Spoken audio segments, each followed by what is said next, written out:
Hey, second grade, it's Mrs. Whaley here, and you guys aren't in the library, so I decided to bring the library to you. Now, it's so beautiful outside that I decided to read my story out here, and Mr. Whaley is videotaping me. We're going to read a story called The Invisible Boy by Trudy Ludwig, illustrated by Patrice Barton.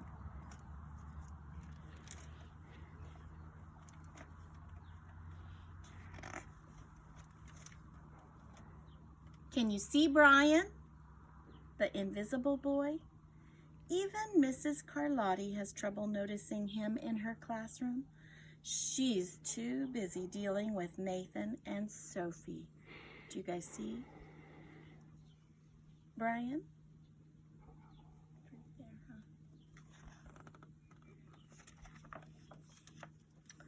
Nathan has problems with what Mrs. Carlotti calls volume control.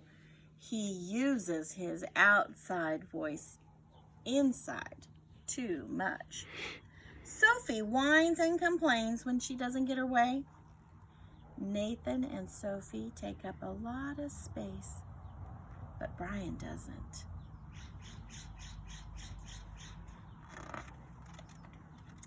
When the bell rings for recess, Micah and JT take turns choosing kids for their kickball team. The best players get picked first, then the best friends of the best players, then the friends of the best friends.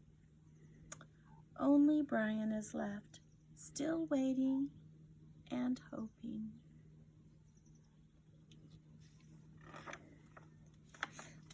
JT glances in Brian's direction and just as quickly looks away.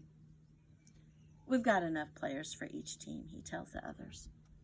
Let's play ball. Oh, they kind of hurt Brian's feelings, didn't they? Look at that. He's got his head down, kind of walking away. That wasn't very nice. In the cafeteria, oh, I know my second graders. They eat in the cafeteria. Madison and her friends talk about her birthday party. The rope swing over the pool was awesome, says JT. Yeah, so was the water slide, adds Fiona. That was the best pool party ever. I'm so glad you guys had fun, says Madison. Everybody did except Brian. He wasn't invited.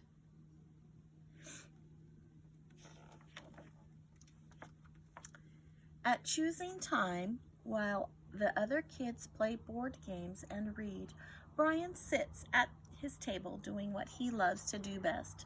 He draws fire-breathing dragons scaling tall buildings. Right here. It says, "Thank you for toasting my marshmallows." Space aliens locked in intergalactic battles. I gotcha now. Greedy pirates digging for treasure. Crackers? Arr! Yay!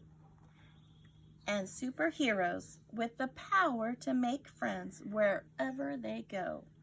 Hi, friend. Have a cookie. Wow, that Brian has a great imagination, and look at his illustrations. He's pretty good at drawing. On Monday morning, Mrs. Carlotti introduces Justin, a new student, to the class. Brian smiles shyly at him. Some of the other kids sneak looks at Justin, trying to figure out if he's cool enough to be their friend. They haven't quite made up their minds yet. At lunch, Madison and JT watched Justin eat with chopsticks. "What's that?" asks Madison as she points at Justin's food. "It's bulgogi." What? Bulgogi. It's Korean barbecued beef. My grandma made it for me. It's really good. Do you want to try some? No way. There's no way I'd eat bulgogi. and the kids laugh. All of them, that is, except Brian. He sits there wondering which is worse, being laughed at or feeling invisible. What do you think? Would you rather be laughed at or be invisible? I don't want to do either. I don't want to be either, huh? The next day, when Justin goes to his cubby to put away his backpack, he notices a piece of paper with his name on it. Justin, I thought the bulgogi looked good. Brian, yum. At morning recess, Brian finds a piece of chalk on the ground and starts drawing away. You're Brian, right? Yeah. Oh, thanks for the note. Hey, Justin! Emilio calls out from the tetherball court. You're up next! Sorry, I gotta go, says Justin. By the way, that's a real cool drawing, he adds, before taking off. Back in class, Mrs. Carlotti asks the kids to team up in 2s or 3s for a special project. The kids scurry around the room to pair off. Brian heads toward Justin. I'm already with Justin, says Emilio. Find someone else. Brian looks at the floor, wishing he could draw a hole right there to swallow him up. Mrs. Carlotti said we can have up to 3 people in our group. We're only 2. Come on, Emilio. Let him work with us. Okay, I guess.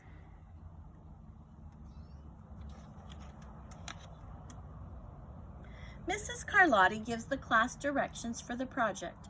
Your assignment is to work together to write a story about what you see in that photograph. Here. Use your imagination and have fun. Whoa, cool, says Emilio. What kind of people do you think would live in houses like that? I don't know, but I bet Brian could draw them to go with our story, says Justin. Brian smiles as he takes out his lucky pen. Ooh, they're just working away, aren't they? The crooked story we made up on the spot. Look at, and then they have pictures to go with it. It's lunchtime again, Brian's least favorite part of the day. Another 20 long minutes of kids talking and laughing with everyone else but him. Brian, he hears someone shout. Hey, Brian, over here. Brian turns and sees Justin waving him over. Emilio nods at Brian as he makes room for him at the table.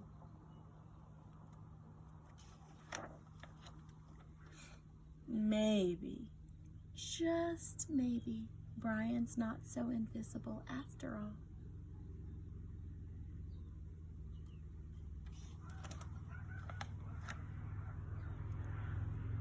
And that's the end of the story.